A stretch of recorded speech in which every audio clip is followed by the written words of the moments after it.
Derek Jeter, the player, glided through 2 decades in the Big Apple.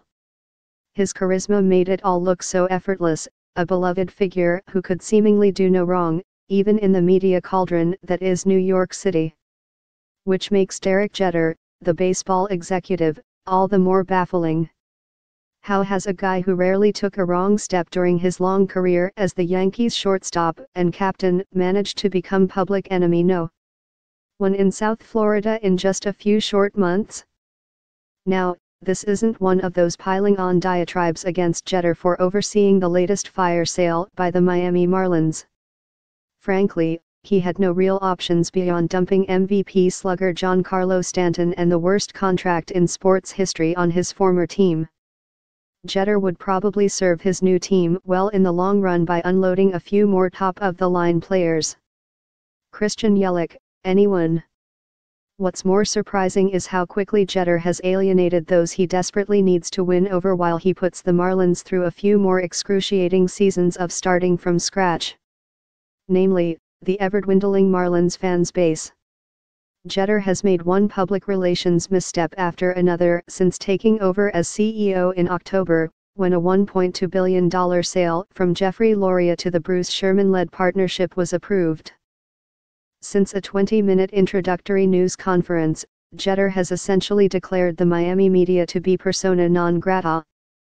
He did a fluff interview with the team's flagship radio station and a teleconference during the winter meetings this week after dealing Stanton to the Yankees.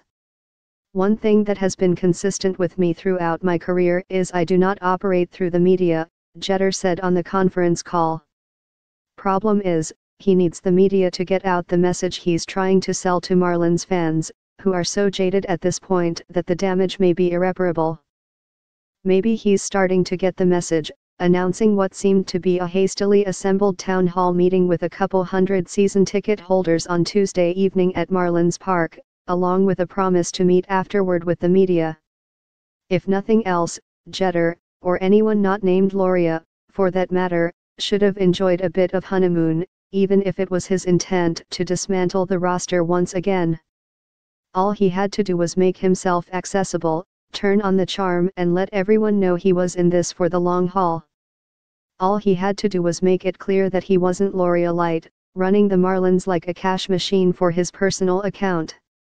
There would have been grumbles, for sure, but Jeter could have pointed to the World Series champion Houston Astros as his template, a franchise that bottomed out no so long ago with 3 straight 100-loss seasons but always with the intent of rebuilding the farm system and setting up something the Marlins have never had in their quarter-century of existence: long-term success.